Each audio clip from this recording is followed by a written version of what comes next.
Hey, it's Hunt. You found Hunt on Saints. We're talking black and gold football. Do us a favor. Hit the like button, share your comments below, and hit that subscription button so you can get all of our content. Enjoy. But I want to start right here with the Saints and Falcons. I was listening this morning to Jake and T-Bob on the morning show, and T-Bob's got black and gold running through his veins. Dad's the godfather of Who Dat Nation, Cajun Cannon, and T-Bob's got that running through his veins. And his assertion was, look, this season is lost. You've lost 7 in a row. You've fired your coach. You've traded your best player away. You're still banged up. You're not going to get anything out of this year. But you got to take that interim coach bump and go beat the freaking Falcons. That was basically what he was thinking. And I want to be clear, the point of this segment is not to suggest how the Saints locker room and roster is going to compete on Sunday. Those dudes are looking for their next contract, whether that's in New Orleans or elsewhere, and they're fighting and scrapping and clawing for everything they can get. So I think you're going to get a huge effort out of, well, how should I define that? I think the Saints are going to play really hard on Sunday.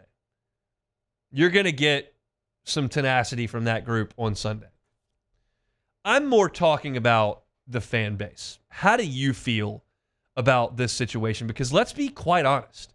Saints fans have not been in this spot in a long, long time. It has been 2 decades since you were at the end of a coaching era and you knew it, and the roster was in this kind of shape, and the season had gone this far off the rails. This has not happened since Hurricane Katrina in that 2005 season.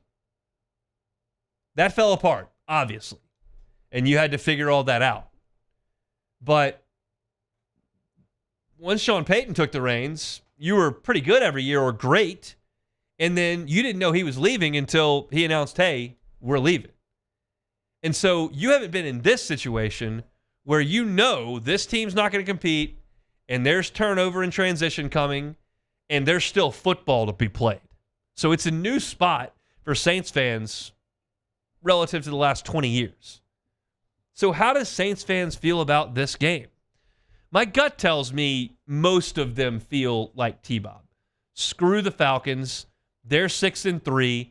They're thinking they're going to win the division. Let's take it to them and knock them down a peg. Make sure that they don't gain more confidence and become a threat to do anything in the NFL this year. That's how I think fans will approach it. And therefore, I think the Dome will be okay on Sunday. I don't think it'll be full, and I don't think it'll be at full throat, but I think it'll be okay. I think Saints fans want to beat the Falcons. But as I sit back and look at it, if I'm a Saints fan, which I'm not living, eating, breathing like y'all are, I'm okay with losing any of the rest of them because I want to be in position to draft a quarterback. I want to be in position to draft a game changer at the top of the draft. I want to be picking in the top 3 or 4. I know this quarterback class doesn't look great, and some sort of tank job for Cam Ward or Carson Beck or Quinn Ewers doesn't sound super appetizing the way that those guys have played or the way that those guys look as prospects. There's not a Joe Burrow staring you right in the face. There's not an Andrew Luck staring you right down the face. There's not a Caleb Williams staring you right down the face. So I get it. And maybe the Saints don't draft a quarterback first. But we understand that the only way the Saints have out of this is to draft. And the only way to draft is to get good picks. You can't bank on hitting on a bunch of 30th overall and 6 rounders. Put me up at the front. And you're right. If you're questioning whether or not this Saints brass, this Saints administration, this Saints executive team, this Saints front office, you're right if you say, well, look at their draft history. It's not even any good. What do I care? But it's the only way. It's the only way to make this work. So I'm certainly not telling you, as I've said many times, I'm not telling you how to feel. I'm never going to tell a fan how to feel. That's not changeable. You feel how you feel. My job is often to offer a perspective and see if I can't give you some more information or something that's a little bit more objective. And to me, 4-14 is not the end of the world. You just don't want to go 8-9. 4 and I can't. That just doesn't work. It's 4-13. Yeah, you had them forever. Yeah. I knew 13-3. I knew 4 and you had the 16 forever. Bump it up to 17, and I just become a disaster. The math is just I just become a disaster. But that's you don't want to go 500. If the bottom's going to fall out and you're going to trade Marshawn Lattimore and you're going to fire the coach and most of the staff's not going to be back, okay, this is what we're doing. So maybe some advice on how I read it as a Saints fan. If you show up on Sunday with hate in your heart for the Atlanta Falcons, that's respectable. And if the Saints get into a dogfight early in the fourth quarter and you're into it, that's respectable. Fine. If the Saints beat the Falcons, good. You beat the Falcons. That's always a good thing, right? And if you lose, not the end of the world. Kind of a good thing. Maybe just try to take the positives on either side. Is that am I speaking your language back, or is that ridiculous? Well, it's not totally ridiculous, but there is a very large majority of the Saints fan base who they just want to beat the Falcons. They don't care what the outcome is. Like, the Saints haven't gotten swept by the Falcons since 2016. The last time was 2016. It's been a long time since they lost both of the Falcons.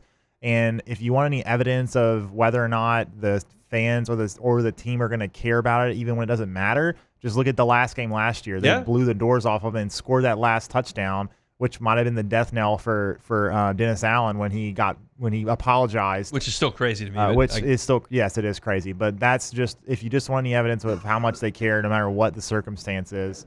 So yeah, man, if the Saints win this game, it's going to do a lot for the fans. And if they lose, a lot of fans are going to be, because I know I have friends that are Saints fans and they hate nothing more than the Falcons. Yeah, so. Look, it's interesting because I get that. I just can't quite put myself in those shoes because the Cubs losing 2 out of 3 to the Cardinals, that doesn't really help my draft status. No. You're drafting a guy that's not going to be in the big leagues for 2 years anyway at best. So it's I don't necessarily have that, and look, for LSU, it never helps to lose. So I don't. It's not exactly 1-to-1 with how I feel, but I get it. I understood completely T-Bob's stance this morning. Screw these guys. Let's pee in their Cheerios. I get that completely. And if you're a Saints fan that says I hope they lose the rest of them and get rid of Mickey Loomis, I don't think you're crazy either. I think there's very little wrong way to feel here about this. But it's just a spot, like I said at the top, the Saints haven't been in this spot in 2 decades. And so it'll be curious to see what that looks like. I want to talk to Luke Johnson in hour number 2 about the vibes that he's seen from the team this week. Again, I expect the Saints to play incredibly hard in this game. But they lose the game, not the end of the world. You're trying to get a good draft pick here, and that's where it's got to start. Got to start in the draft. So we'll break down the Falcons a little bit more as we continue today and into tomorrow and how I think this game goes. Falcons are a 4-point favorite in the Dome. So Saints 2-7 on the season, 1-3 inside said Superdome. Hey, it's On. Thanks for watching Hunt on Saints. Before you leave, help us out a little bit. Hit that like button, leave your comments in the section below, and hit that subscribe button so you get all our content right here from Hunt on Saints. We'll see you next time.